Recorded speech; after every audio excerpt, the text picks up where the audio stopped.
Welcome back to Personal Finance. I'm Jim Munchback, and I'll be your facilitator today. It is 28 October, year of our Lord 2025.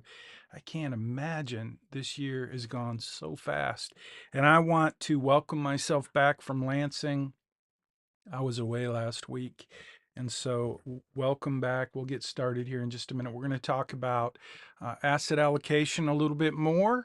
I'm going to show you how to update your financial plan so that you have the opportunity to see how asset allocation will impact your portfolio and your financial situation over time. So, that's what we're going to talk about today in this lecture, in this lesson.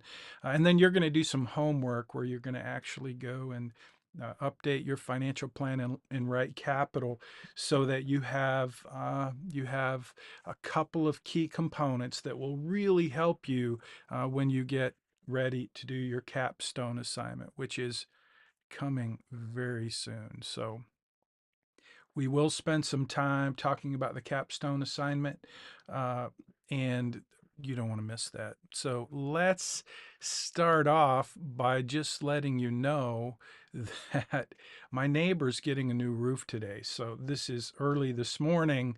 The sounds of a new roof, if you've never been next to a house that's getting a roof or inside of a house that's getting a roof, it's kind of loud. So if you hear some strange noises right now, that's what you're hearing is a crew of probably, there's got to be 15 dudes up there on that roof on the front and the back. So yeah, that's what's going on in my neighborhood. And there you have it. So that's just kind of a picture. I took a little time lapse. I've been practicing taking time lapse videos because they're fun and they're easy and they're more interesting than most of the video I take. So anyway, that's my neighborhood. That's my truck, my car, my street. And that's the sound you're hearing in the distance is that. So I also wanted to just give you kind of a review, not a review, but just a preview, little highlights of my trip to Lansing, Michigan. I grew up in Lansing, Michigan, and this is me in the car with my two aunts. And we're driving from Louisville, Kentucky. I flew to Louisville. It's a nonstop flight, so that was cool. I flew to Louisville and drove with them. I actually drove for them. Not that they needed me to drive, but anyway, this is just a little piece of the road. And then here's a little bit of Lansing. Oh, I wanted to tell you guys. So I grew up in Lansing, Michigan, and you see these power lines and this trail right there. When I go to Lansing, unless it's just really snowy or rainy or whatever, I walk this trail pretty much every time I'm there, every day that I'm there. It's about a 7 mile walk from my house, my mom's house actually, to where this trail goes all the way around the city. And it's pretty cool because it goes right through my mom's yard. And it's based on these, or it's actually these power lines. So when I was a kid, when I was 15 years old, I bought a motorcycle, my first motorcycle. And I could get anywhere in Lansing, Michigan on this motorcycle just by going through these trails. These trails were all through the city, wherever there were power lines, there were these trails. And my dad let me ride those trails on the motorcycle as long as I got off the motorcycle and walked my motorcycle across the street because that would be more legal. Anyway, this is where I walk, and it's so crazy because when I walk, you can't really see it in this video, but I walk to where our old church was. You can almost see it in this video. If you look way down in the back, there's a church back there, and that's the church that uh, my mom and dad made me go to multiple times a week. And I'll never forget, every summer we would sit in church. We didn't have air conditioning, so I would sit right by the window, and I would look out that window while the preacher was preaching, and there would be kids riding mini bikes and motorcycles on that trail. And I dreamed when I was a little kid, I dreamed of uh, being on a motorcycle on that trail. And so I grew up and I ride motorcycles. But anyway, that's a little blast from the past. Speaking of blast from the past, let me just, looks like I'm having maybe a little trouble with my internet. I'm not sure. Hopefully, it's not stalling on your end. But this, this is bizarro. It may look bizarro, but I'll tell you what. When I went out for my first walk in Lansing, I saw these folks walking this dog, and it was like I told them, I said, "Man, this gives a whole new uh, definition to the idea of walking, taking the dog out for a walk." Because these police officers were walking this dog, and check out the weapons on these police officers. This is in my mom's neighborhood, so I've never been more thankful for the police. Apparently, there's one street in her neighborhood that is occupied by some criminals or criminal elements, and so they were out looking for this criminal on this particular day. They even asked me if I'd seen a woman wearing a hoodie, a gray hoodie, in the neighborhood. And I said, no. I told them where I walked and how I didn't see him. But check this out. They were kind enough to let me shoot a little video. That is Echo. The dog's name is Echo. And beautiful, beautiful animal, beautiful dog. And they were really cool people, and they had a whole team out there. So yeah, that was my trip to Lansing. It was quite fun. And that is a little blast from the past. I don't know about you, but I'm very grateful for the police. So, yeah.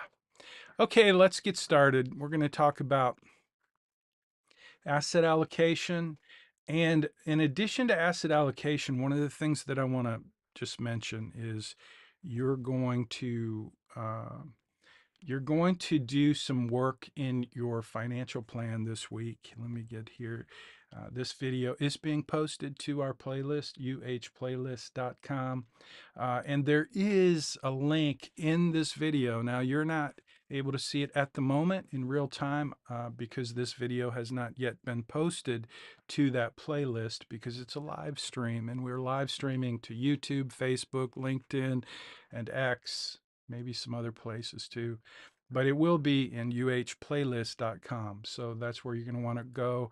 And you're going to see in the description, you're going to see this post. And I want you to look for this post, hopefully. It's not working at the moment. What does that mean? Let me try something. Good night. I'm having technical difficulties. Well, okay, you're not seeing my iPad, but I promise you, what is that? I must have unplugged. Well, I don't know what to tell you. There's always something. So yeah, I'm having a little trouble there. Let me see if I can get that to go. I apologize, but my iPad is on, but it's not working, and I don't know why. I probably unplugged the cable, but anyway, I promise you, there is going to be a link. By the time you're watching this, hopefully there is a link in the video that goes to this post. And it's basically the same thing that you'll see that you'll see in Canvas. And so, gosh, I wish I could show it to you because I'm looking at my iPad, and I wanted to just mention you're going to do a retirement calculator. Okay, so let me just talk about that for a minute because this is this week's class collaboration. So here you go. It is 10:10 a.m. and I'm going to share with you what this week's class collaboration is. This week, I'm going to ask you to do a retirement calculator. You can use any tool online you want to use. You could just Google retirement calculator, okay? Retirement calculator. Think about what you would do. What would it accomplish to spend a few minutes and do a retirement calculator? I mean, to me, it's very common sense, but for you, you've probably never done it. You don't need to do a retirement calculator because you have RightCapital and you're building out a financial plan this semester. And that financial plan has tremendous amount of information and detail related to your financial or to your retirement. That's a big part of financial planning, and that's what you've been learning this semester. So why are we going to spend any time doing a retirement calculator? Here's why. For one thing, I want you just to have a quick, easy way to compare what you have in your financial plan in RightCapital and what you're going to be building for your capstone assignment. I want you to have a comparison. Like, here's another tool that does the same thing. It does it very quickly. It does it with just a few basic inputs, like inputs. What inputs might you put into a retirement calculator? Your age, how old you will be when you retire, how much money you make, how much money you're saving, how much money you want to take out when you retire. All of these are inputs. And it takes just a couple of minutes for you to complete a retirement calculator online. And that's what I want you to do because I want you to have the extra experience of creating a retirement calculator, which is like a mini retirement plan with all of the major inputs. And I think, I hope, I believe that in this assignment, in this week, you're going to have kind of some lights come on so that you can see the big picture of retirement planning for yourself. That's number one. That's the reason we're doing the retirement calculator. It's just simply an activity, an exercise, a small little piece of homework, if you will, for you to be able to compare what you have in RightCapital in your financial plan with this other tool. And like I said, there's a link in your assignment to a retirement calculator. But I don't care what tool you use. You can use any tool you want. It just needs to have those basic inputs that are part of a retirement calculator. And if you're not sure what that is, start with ChatGPT. GPT, I always get the T and the P backwards. Toilet paper, no. PT, ChatGPT. Thank you very much, or Google, whatever, just find what elements are part of a retirement calculator. And in fact, it'd be kind of cool if you used Chat GPT to do your retirement calculator. That'd be very interesting to see. I've never tried that, but I'm sure it would be as good or maybe better than another tool online. But they're all over the place, and you're going to do one this week if you want to get credit for this week's assignment. So you're going to do that, and you're just going to share. Now, that is, again, the class collaboration part of this is to tell me, why are you doing a retirement calculator? Why am I asking you to do a retirement calculator? What is the purpose of your retirement calculator this semester? And again, just so you know, that purpose is I want you to have another tool that gives you kind of a second opinion about your retirement plan.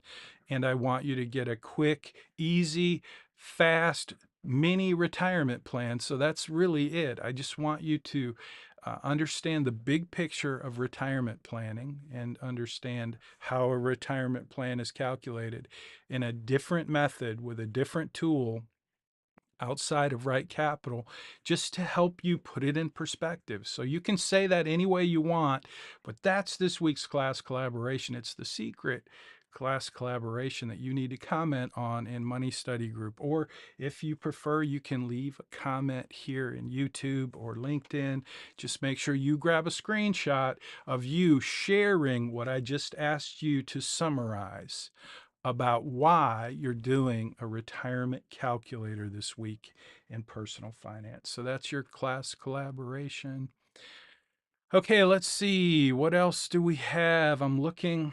I did want you just to see that I do have on my iPad here. This is the post, just so you could see that. I don't know why it's not letting me show you here, but it's not. So anyway, sorry about that. we'll get back to what we have, the tools that are available. So let's start with, I wanted to do, I think I have this cool little movie I was going to play, but it's kind of just a screen show. So I want to review. This is a review for last week. I wasn't here last week, hopefully hopefully you learned a lot last week about investing. Now you were supposed to do some reading and you were supposed to do some studying, because what I taught last week in the 4 investment strategies that are designed to help you maximize returns and minimize risk, those strategies are going to be kind of worthless for you if you don't understand some basic elements of investing. And so, to start with, those 4 investment strategies that are designed to help you maximize returns and minimize risk, they're, I would say they're basic investment strategies, but that doesn't mean they're not super important. They are very important, especially for younger folks who are going to be investing for a number of years. So, the first strategy that we talked about was diversification. And again, if you haven't reviewed the story of Enron, I would encourage you to do that. Um, that there's so many reasons for you to be diversified.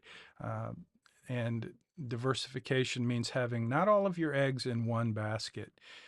Today, right now, I'm a little concerned about.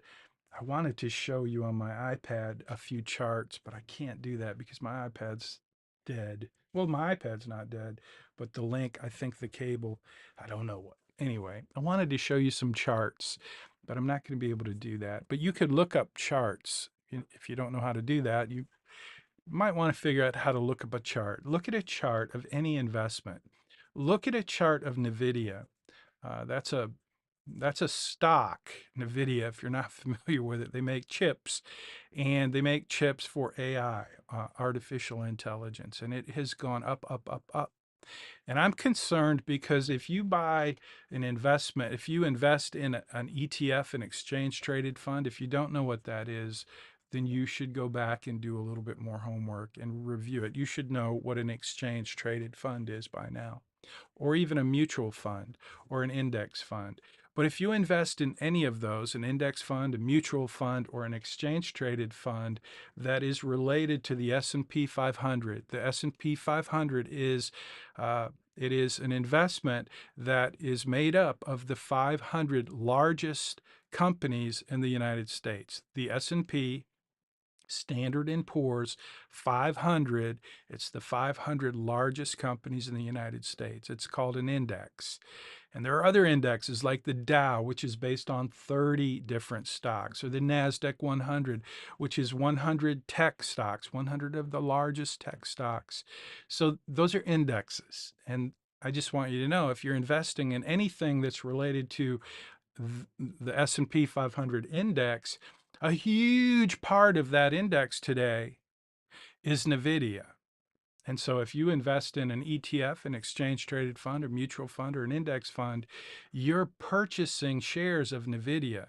And that's one of the reasons that NVIDIA keeps going up and up and up and up, because it's such a large percentage of the index. And why am I telling you that?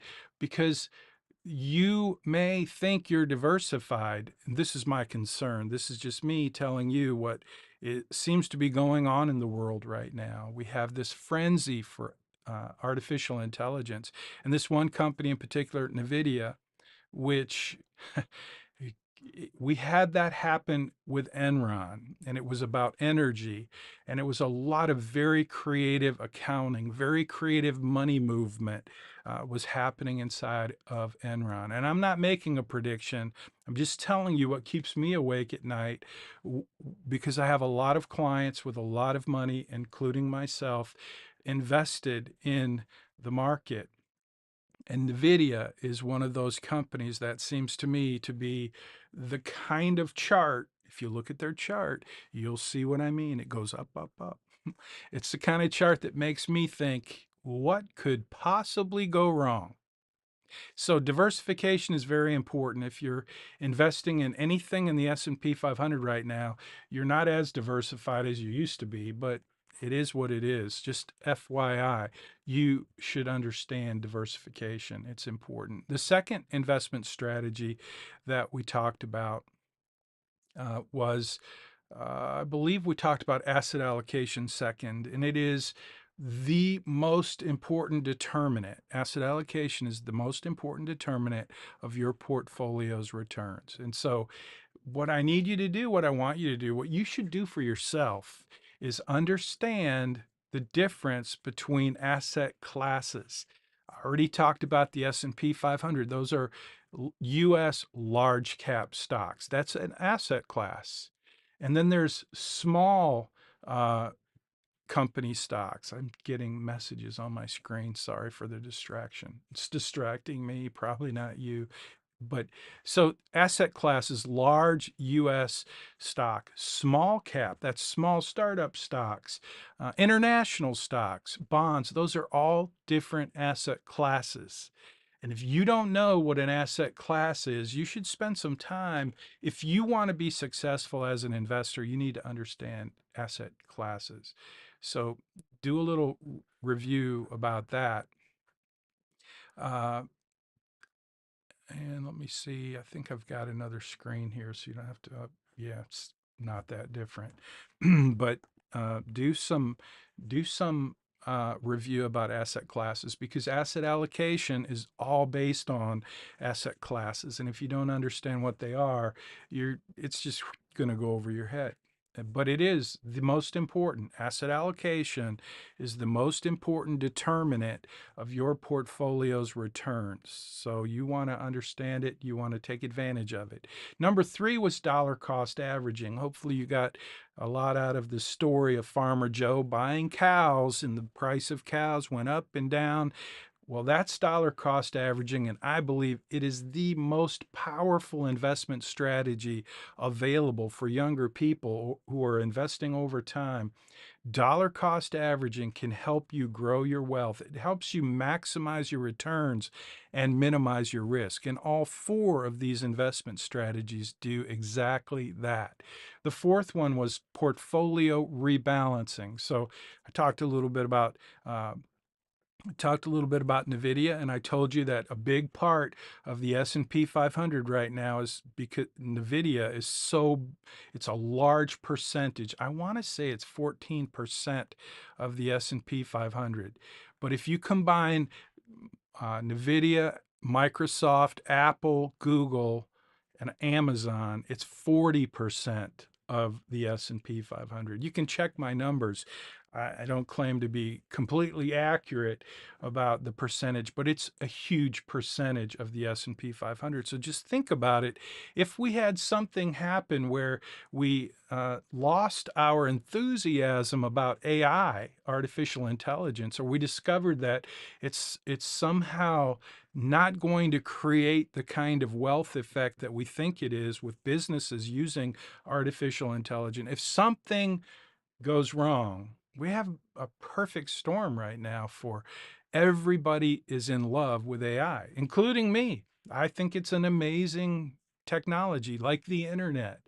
But just remember, the internet created a bubble, and a lot of those companies had such high hopes that when the internet bubble busted, the market dropped a lot. And I just think that we're poised for something like that. And so the reason I'm saying that is because we're talking about investment strategies that are designed to help you maximize returns and minimize risk. Portfolio rebalancing is the fourth one on the list. And if you had a portfolio and you're going to do your own asset allocation this week, and let's just assume that you had 25% of your portfolio in 4 different asset classes. So one would be US large cap stocks, NVIDIA, S&P 500. That's 25% of your portfolio. Another 25% would be, let's just say, small cap stocks, little company stocks. startups, okay? And then let's say 1/4 of your portfolio is in international stocks. And then the fourth asset class, the fourth quadrant, or the fourth 1/4 of your portfolio is invested in bonds. Well, if you haven't noticed, because interest rates went up so high so quickly, the price of bonds is inverted. If interest rates go up, the value of your bonds goes down. That's something you might want to know. But if you didn't know that, now you do. If interest rates go up and you own bonds, the value of the bonds goes down. And if interest rates go up fast, the value of your bonds goes down, and it goes down fast. So if you have a portfolio that's in 4 different quadrants and one of them is bonds, and the bond value's way down and the S&P 500 value is way up, a good idea would be to rebalance your portfolio so that now, let's say that 25% of your portfolio 3 years ago was in the S&P 500, large US stocks. And that segment of your portfolio has skyrocketed. So now instead of being 25%, let's say it's 45%. But the value of your bonds dropped. So instead of it being 25%, let's just say it's 15%. Okay? Hopefully I'm not confusing you with the math. Math can be so confusing. But just think of it as a piece of pizza with 4 quadrants, and one piece of the pizza got really big and another piece of the pizza got really small. So you still have 4 pieces, but you have one small slice and one very large slice. Portfolio rebalancing is just making all 4 of those slices even again. So what happens is you would be taking profit from those stocks that went up, the large cap, and you would buy more of the ones that went down. So just think of Farmer Joe and how it worked buying cows. Portfolio rebalancing is a lot like dollar cost averaging, except it's just something you do over time. You rebalance your portfolio. I would say you should do it every quarter, every 6 months, maybe every year, but it should be done on a regular basis. So that's portfolio rebalancing. So diversification, asset allocation, dollar cost averaging, and portfolio rebalancing. All of it is based on asset classes. So if you don't understand asset classes, you should do that. You should spend a little time and get to know that. Get to know more about asset allocation. Okay, let's see. I am going to talk a little bit about your capstone because the uh, one of the things you're going to do, you should have already. I got an email from a student this week, not sure how to change. They're asking me about making themselves 10 years older. And I was like, seriously? That was like, I talked about that in like week 4.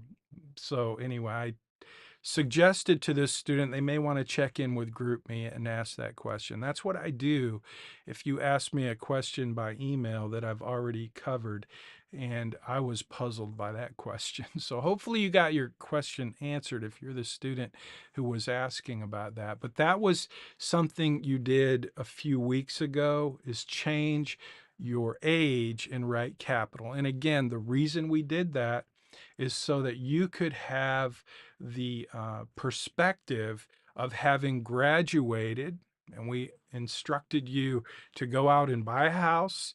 You were supposed to do some research to figure out if you graduated and if you got the job that you hope to get in your field.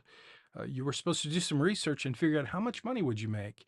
And then we did take your financial plan and adapt it as if you were 10 years older and you're already graduated and you're earning that money that you would make if you had that dream job that you wanted.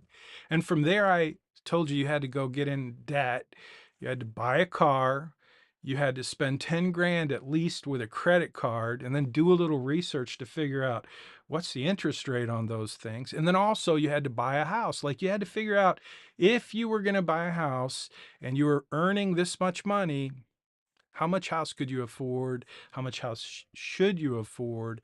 What kind of mortgage were you going to get? You did all that. And most of you did an awesome job with that. But apparently, some of you, a couple of you maybe just are a little behind.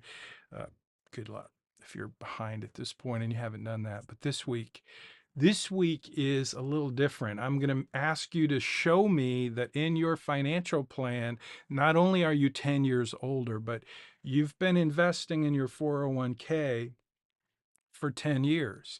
And yet you've probably already done that.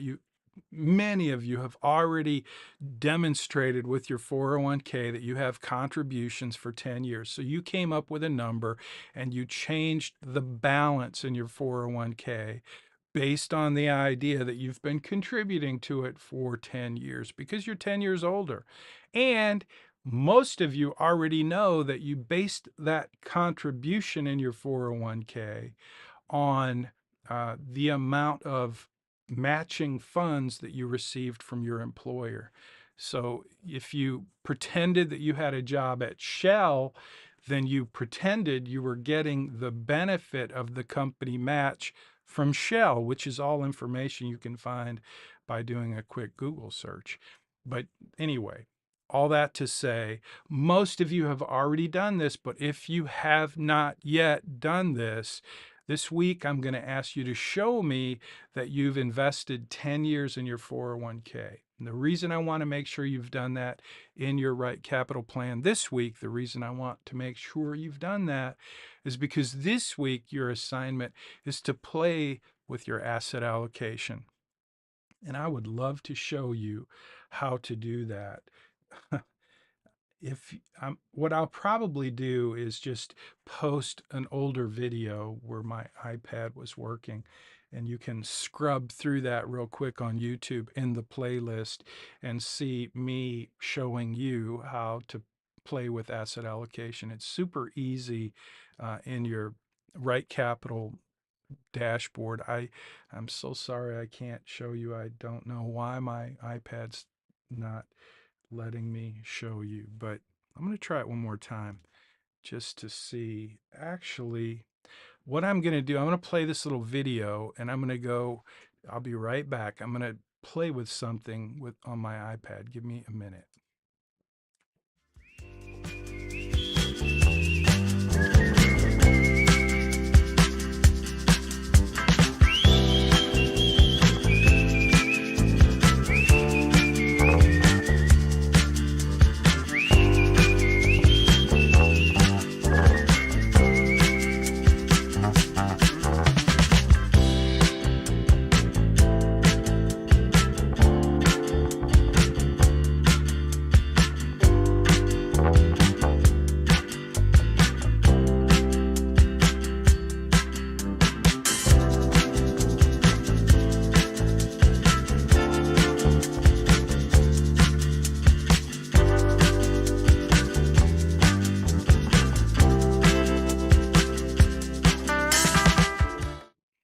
Okay, that was that. So that didn't work. I thought that let me see. I'm playing with my iPad. Oh, there we go. Maybe holding my breath. Yeah, look at that. I fixed it. Okay, hooray for me. I should play some applause right now. I think somewhere in there I have some. Yeah, let me just try this. Pretty cool, huh? That I can do that. It's pretty goofy, pretty cheesy. I know it is. Okay, so I had to just plug my cable in. Instead of being plugged into my docking station, I plugged it right into my MacBook. That solved the problem. So this is what I've been showing you, the retirement calculator. And if you click on the link, I think it takes us to NerdWallet. Yeah, NerdWallet. That's a good one. You can use, again, any one you want, but this is a retirement calculator. and it's super easy. You can see right here the inputs that you have: your current age, annual pre-tax income, your current retirement savings. And for you, I would encourage you to use your current savings. So pretending that you're 10 years older. That's what I would do if I were you. You can do it however you want. You can, if you want a real number from your retirement calculator. But what I would try to do is sync it up with your existing RightCapital plan, and that means pretend you're 10 years older and then do your retirement calculator that way. But anyway, these are the inputs: your current age, your annual income, your current retirement savings, your monthly contributions, uh, and your monthly budget in retirement. Like, how much are you going to spend in retirement? These are all, by the way, elements of your RightCapital plan. This is just a quick, down and dirty way to calculate your retirement, and then any other retirement income. So that's that. I want to jump into, I think this is Billy. Yes, this is Billy. Uh, I got to log in again. Hold on. I'm going to get you out of here so you can't see what I'm doing, because otherwise you'll see all my clients, and that's not good. So I'm logging into RightCapital just like you would. And once I log in, I'm going to jump into Billy's plan. You only have one plan. I have hundreds. So I'm going to get Billy and find Billy, because Billy is my guy. He's what I call my Frankenstein plan. So now we should be able to show you Billy. I think my internet's running slow. Did I mention that? I can't blame that on the neighbors, but that does seem to be. Okay, so let's see. Now we can do a number of things here for asset allocation. I want to show you how you can play with asset allocation in your plan. So notice here we've got the upper and lower navigation. We've got the dashboard on the left, upper navigation, and profile on the right, upper navigation. And then under that, we have the lower navigation. So in the middle, we have retirement.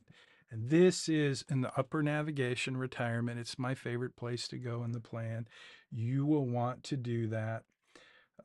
So let's just go action items. Okay, you see this action items right here at the bottom. I guess there you go. If you click on action items, it goes away when I click on it. But if I click on it again, it shows you all these action items. When I'm working on a financial plan for a client, this is where I spend, I'd say, a lot of my time. So you can do the same thing here. So Billy, this is what I want you to see. You have all of these different portfolios, way too many portfolios. I think, oh, I know what I did. I use another tool called Riskalyze or Nitrogen, and it does really cool portfolio performance metrics. It's an awesome piece of technology. But what I've done is I have all these marketplace portfolios, and they've integrated into RightCapital, and that's not necessary for you. So all you really need to notice is the top ones. These are the standard basic portfolios. So you've got your current allocation, and let's just go, I'm going to go current allocation, and then I'm going to hit refresh. Now, what that means is current allocation is whatever your allocation is, that's what it's going to be. That's what that's the standard, the default. But what I want you to do now is when you go to retirement, right there, and you're in these, you've got all these different tabs. I want you to just go down to the action items, and the top right, strategies, asset allocation. That's your job this week, is to play with asset allocation. So you're just going to click on that, and let's just go to preservation. Don't forget, when you do that, when you change anything in this action item, you have to hit refresh. So there you have it. We hit refresh. I'm going to turn off this and get it out of the way. So when we hit refresh, did it change anything in Billy's probability of success, I wouldn't worry about that. Billy's plan is, well, it's a Frankenstein plan, and I'm not sure if it changed anything or not. But what I want to do is go, now I'm just going to go to aggressive, and I'm going to hit refresh and see if that changes from a 60%. It doesn't. So that's because I wouldn't worry about that. That's because Billy's plan is a mess. But your plan, that's what I'm interested in. So this week in your assignment, you're going to do your retirement calculator, and you're going to show me that. You're also going to do your asset allocation. You're going to play around with your portfolio in RightCapital. And this is where I would encourage you to do that, to do it right here. There's other places you could do it, but this is the easiest way for you to do it. And just change that from your current allocation and show me what happens if you go into different allocations. So I just did growth. Now I'm refreshing and it's still not changing. Again, Billy's plan it's a wreck. And I don't even know why it's not changing, but I really just wanted to show you how to go into your plan and change your asset allocation so that you can see how that impacts your plan. And when I say impacts your plan, what we're looking at is what is the ending value of your plan. These numbers are ridiculous in Billy's plan, so I wouldn't pay any attention to those.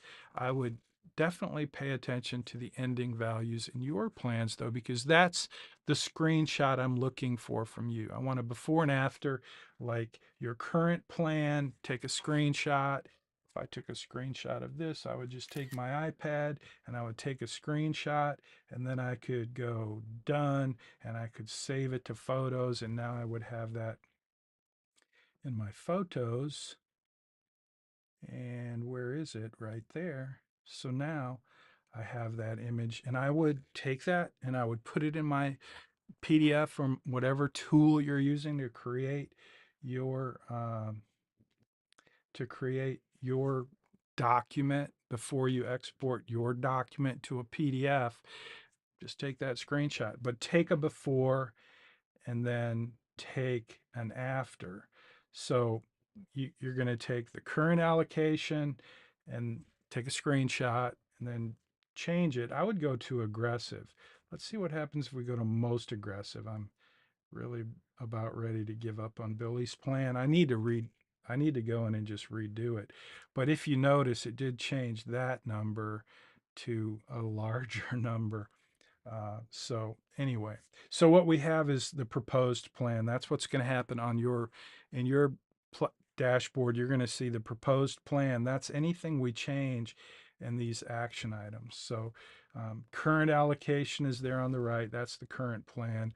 And then the proposed plan, that's what's going to change right there. So just do that in your plan and uh, take screenshots. So that's really your assignment this week. You're going to play with your asset allocation and show me screenshots.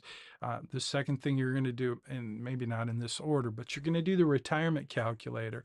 Make sure you grab a screenshot, or if it's a PDF, you can just grab the whole PDF and show me what you did to create your retirement calculator. And by all means, share with me what you learned in doing that exercise as well. Don't forget this week's secret class collaboration. It is the purpose of your retirement calculator. I talked about that earlier. So if you missed it, rewind, go back to the beginning, and maybe turn off Netflix and listen again to that instruction at the very beginning. It was 10 minutes after the hour when I talked about this week's class collaboration. So please do go back and watch that. And I want to wish you the very best of luck as you jump into this week's assignment. We're getting close to the end of the semester, very close to the capstone assignment. So next week, I will talk about tax allocation, and we will talk about the capstone assignment as well. I want to give you guys an opportunity to request assistance with your capstone if you want my help.